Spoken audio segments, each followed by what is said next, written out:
이 결과에 갸우뚱하는 분들도 좀 계실 거예요. 왜냐하면 며칠 전에 쿠키뉴스에서 한길 리서치에 의뢰한 조사, 거기서는 윤석열 총장이 오차범위 내지만 1위로 나오지 않았습니까? 윤석열 24.7%, 이낙연 22.2%, 이재명 18.4%. 그래서 최초로 윤석열이 1위를 기록한 여론조사였다.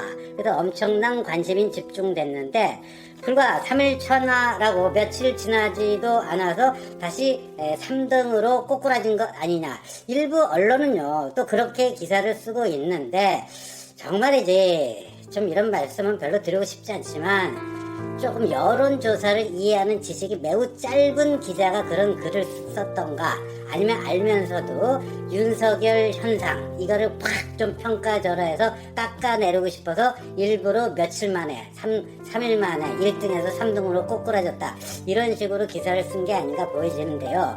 이렇게 1등하는 여론조사가 3일 만에 3등하는 여론조사로 바뀐 그 원인이 뭔가, 간단히 두 가지입니다. 둘 다요 샘플이 1000명 정도가 됩니다.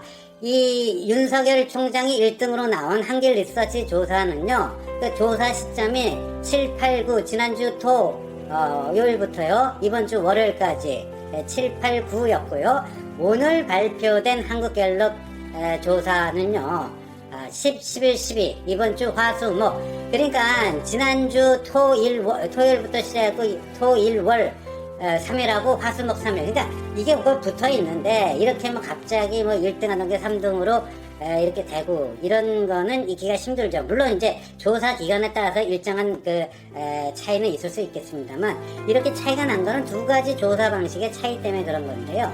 하나는요, 한길 리서치 윤석열이 1위로 나온 조사에서는요, 여권 유력 후보 3명, 이낙연, 이재명, 심상정, 그 다음에 야권 유력 후보 3명, 윤석열, 홍준표, 안철수, 이렇게 6명을 놓고 이 6명의 이름을 불러주면서 다음 6명 중 누가 차기 대선 후보로 누가 차기 대통령으로 적합하다고 생각하십니까? 이렇게 물은 거고요. 6명의 이름을 불러주고, 오늘 한국갤럽은 이전에도 설명드린 바 있지만 한국갤럽은요 이름을 불러주지 않습니다. 이름을 불러주지 않아요. 오늘 한국갤럽의 정확한 그 질문은 말이죠, 이런 겁니다. 그러니까 누가 저기 차기 주자로 이런 겁니다. 앞으로 우리나라를 이끌어갈 정치 지도자, 즉 다음번 대통령감으로 누가 좋다고 생각하십니까? 이렇게만 묻습니다. 그리고 이름을 일체 불러주지 않습니다. 그리고 자유응답 방식입니다. 자유응답 방식. 그래서 그 질문을 받은 사람이 5명, 6명 불러주면 그 중에 하나를 찍는 게 아니라 자기 머릿속에 있는 사람을 끄집어내서 입으로 전달을 해야 되는 겁니다. 그러니까 백지 상태에서, 그러니까 선택지가 없는, 그러니까 쉽게 얘기해서 객관식이냐 주관식이냐 그렇게 보면 될 것 같습니다. 그러니까 한길 리서치 조사는 육지선다형이었고요. 6명의 이름을 불러준 거고요. 이 한국갤럽 조사는 그냥 주관식이에요. 백지 상태에서 아무나 불러도 됩니다. 거기서 자기 이름 불러도 됩니다. 그런 방식인데, 그러다 보니까 아무래도 이제 윤석열 총장은 본인이 정치를 하겠다, 또는 뭐 대권에 도전하겠다, 뭐 이런 걸 일체 반의 반도 얘기한 적이 없습니다. 검찰총장의 임기를 성실히 다 마치고 나서 국민들에게 어떻게 봉사할지를 고민해 보겠다, 이게 전부입니다. 이런 상태다 보니까 윤석열을 선택지 중에 하나로 불러준 조사와 오늘처럼 백지 상태에서 자유응답을 하라는 것과는 상당히 다를 수밖에 없다.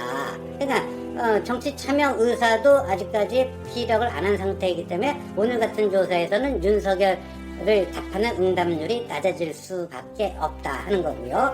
두 번째, 윤석열이 1위한 한길 리서치와 오늘 3위한 한국갤럽 조사 방식의 또 다른 차이점은요, 한국갤럽은요 이게 일일이 전화를 해서 유선이건 무선이건, 한국갤럽의 경우에는 이제 유선전화 15%에 무선전화 나머지 85%에서요 이게 면접원이 직접 전화를 합니다. 직접 전화를 해서 사람과 사람이 통화를 합니다. 통화를 해요. 그러니까 이거를 인터뷰 조사 방식이라고 합니다. 면접 조사 방식 또는 인터뷰 조사 방식이라고 합니다. 그런데 윤석열이 1등을 한 그 한길 리서치 조사에서는요, 유선 전화 면접은 20%, 23%에 불과했고요. 나머지는요, 무선 ARS, 그러니까 ARS냐, 유선이냐, 무선이냐는 또 별개 차원이고요. 그러니까 이렇게 갤럽처럼 면접원이 직접 전화해서 사람이 직접 전화해서 묻는 방식인지 아니면 ARS, 기계에 녹음을 해놓고 기계음이 울려 나오는 경우, 그 ARS. 그런데 한길 리서치는 그 ARS가 77%나 차지했습니다. 그러니까 한국갤럽은요, 면접 방식이 100%예요. 그래서 항상 이게 리얼미터랑 한국갤럽이랑 비교할 때 리얼미터는 ARS 방식이고 한국갤럽은 전화 면접 방식이다. 이 점이 다른 거를 우리가 감안해야 된다 하는데요. 이 ARS 방식이 많아지면요, 어떻게 되냐면요, 야당 지지자들이 응답하기가 좀 편해집니다. 야당 지지자들이. 어느 정권이건요, 야권 지지자들은요, 사람이 직접 전화를 해서 뭐 하면요, 응답을 잘 안 하려고 해요. 혹시라도 내가 야당 후보 지지한다 그러면 내 정보가 어디로 들어가서 하다못해 세무조사하는데 불이익이 당할 수도 있겠다. 이런 염려와 걱정을 하기 때문에 아무래도 야권 지지자들은요, 사람이 직접 전화를 걸어오는 여론조사 방식에는 잘 응답을 안 하는 경우가 많습니다.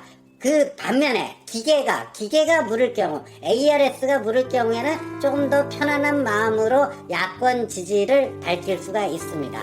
그 점이 차이가 있습니다. ARS와 인터뷰 방식은 그 점에서 차이가 있습니다. 그래서 지금 이제 두 가지가 이제 확인이 됐는데요. 여론조사 방식의 차이점, ARS냐, 직접 면접 방식이냐 하는 것과요. 또 아까 얘기한 그런 두 가지 방식, 자유응답 방식이냐, 사람 이름 불러주고 하는 거냐, 이것 때문에 이런 차이가 났는데, 오늘 나온 것만 보더라도요, 이 윤석열이 급등을 했습니다. 이거 매월 2주차에 한 번씩 조사를 하는데요, 지난달엔 윤석열이 3%였는데 한 달 사이에 8%가 뛰었습니다. 지난달에 3%였는데 2배 이상 뛰어서 한 달 만에 8%가 뛰어서 11%가 됐다 하는 겁니다. 반면에 이낙연은 2%가 올라서 지난달 19%에서 2% 올라서 17에서 19로 올랐고요. 이재명은 20에서 19로 1% 줄었습니다. 줄었어요. 이게 이제 오늘 나타난 여론조사 결과고, 그래서 한국갤럽의 조사 방식의 그 특수성을 감안했을 때 윤석열의 이 국정조사, 지난달 10월 22일 작심 발언을 한 이후에 아주 급등세, 큰 그 상승 곡선을 그리고 있는 윤석열의 기세는 한국갤럽 조사로도 확인이 된다. 어떻게 한 달 만에 8%, 지난달에 3%였던 대선 후보 선호도가 이번 달에는 11%나 됐다 하는 점입니다. 그러니까 갤럽 조사로도 윤석열 현상은 확인이 됐다. 이렇게 보면 될 것 같습니다.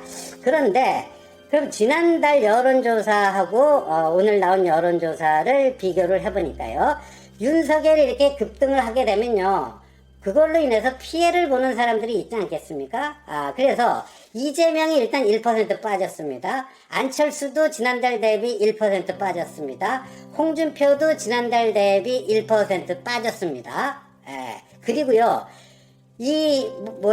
모르겠다, 특별히 지지하는 후보 없다, 이런 식의 답변이 지난달에는 46%였는데 요번 달에는 42%였어요. 그러니까 지지하는 후보 없다 또는 모르겠다, 이게 지난달에는 46%에서 4% 줄어서 이번에는 42%가 됐습니다. 그러니까 그중 일부가 윤석열 지지, 지난달